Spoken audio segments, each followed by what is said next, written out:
Good morning! Nandito pala kami sa school para magpa-ID si Chloe. Samahan nyo kami. Let's go! And kaya rin pala kami nandito para bumili ng uniform and PE uniform. Nandito na kami sa cashier. Medyo mahaba ang pila sa cashier ng mga araw na to.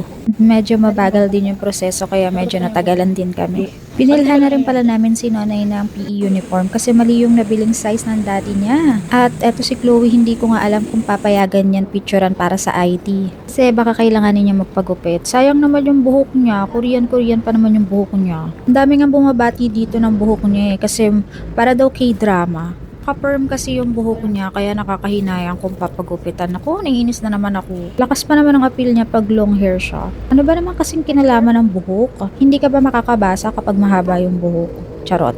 Kasi siya nakilala sa long hair doon siya nag-grow, doon siya nagkaroon ng mga collaboration. So, ayun, nandito na tayo mga bakla. Subukan natin kung makakalusot. Napakatigas talaga ng ulo ng nanay na to eh. Nako, ayun nga, kailangan siyang pagupitan. Hi guys! Hindi ko na natuloy yung vlog kanina, yung mini vlog na nandun kami sa school kasi sobrang antok ako. Hi! Sobrang antok ako, wala pa kasi akong tulog noon mula last night. Tapos ang tulog ko na nung nasa biyahe na after ng galing namin sa school. So, okay naman. Ay, bad pala, Chloe. So, yan, tulog muna kami. Dito pala kami sa IM Hotel. Go here. No, you cannot go here. Dito kami sa IM Hotel, naka-check-in.